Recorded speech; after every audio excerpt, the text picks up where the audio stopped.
C'est à vous. Merci, Monsieur le Président.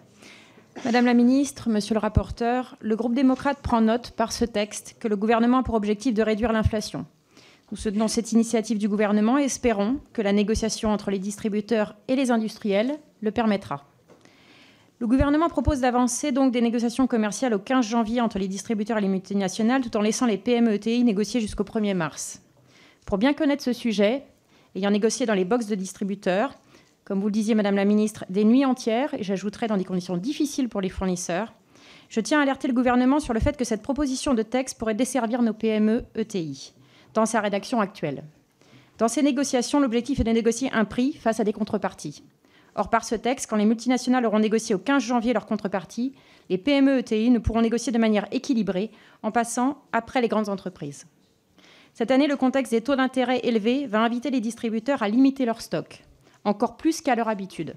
Donc à choisir des produits à forte rotation, de fait à réduire l'offre, à le concentrer sur les meilleures ventes des multinationales, en restreignant drastiquement l'offre des petites marques.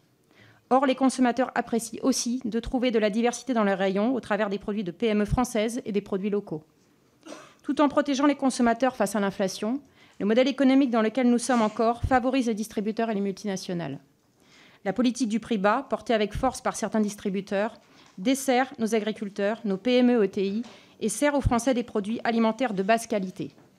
Les multinationales comme les distributeurs doivent davantage participer au partage de la valeur. Il en va de notre souveraineté alimentaire. Le groupe démocrate défend avec constance cette conviction, l'exigence d'une alimentation de qualité, d'une meilleure protection de nos agriculteurs et de nos PME-ETI. Pour toutes ces raisons, nous avons déposé plusieurs amendements basés sur la différenciation entre les multinationales et les PME-ETI.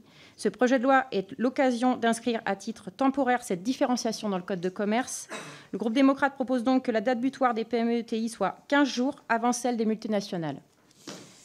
J'ajouterai par rapport à vos prises de parole, si certaines chartes soumettent la possibilité d'un accord au 31 décembre entre PME et distributeurs, ce n'est que 20% des PME qui s'accordent avant cette date.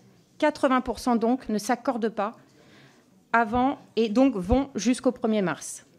Par ailleurs, concernant la suppression de la date butoir au 1er mars, il semble utile de l'étudier en prenant le temps, via peut-être une mission parlementaire, tant l'impact de cette décision pourrait être fatal pour certaines entreprises, mais pourrait peut-être aussi apaiser les relations entre fournisseurs et distributeurs si le dispositif est bien encadré.